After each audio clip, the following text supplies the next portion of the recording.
common question from buyers, now we're getting to cost.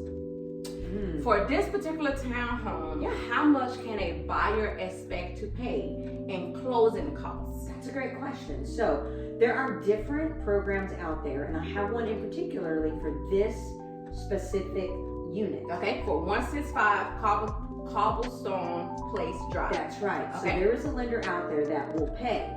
Seller doesn't pay, buyer doesn't pay. The lender will pay up to $6,000 for your closing costs. Got it. Now, how much is closing costs? Great question. Factor in about 3% of the purchase price for closing costs. So say this unit's $300,000, okay? You're gonna pay $300,000.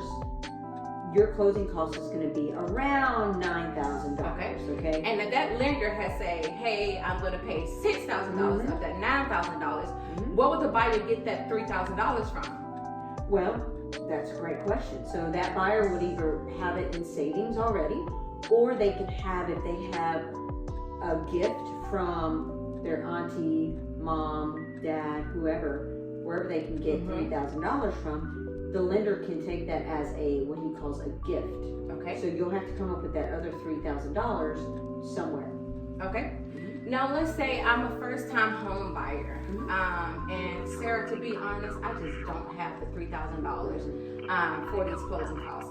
Can I ask can I ask my agent to ask the seller to pay for those closing costs? Absolutely. So that's a great question. So just because you don't have the extra $3,000 doesn't mean it's a done deal. So we know that the lender's going to pay $6,000. That's for this particular property. Then you can ask the seller, hey, seller, can you pitch in and pay $3,000 for closing costs? Never hurts to ask. Never. The seller might not be able to do it. They might wait for another offer, or the seller might say, you know what, I'll work with you. Okay. I'll go ahead and pay the $3,000. If you give me the full $300,000 for my house, I'll help you. I'll pay the $3,000 for your closing costs. And then there you go. You have all your closing costs paid for. Okay.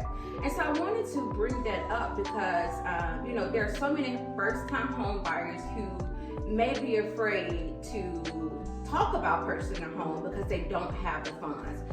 So I want to make sure that we are discussing options for first-time home buyers. And we are also discussing options to, make this process a little bit easier for the particular buyer.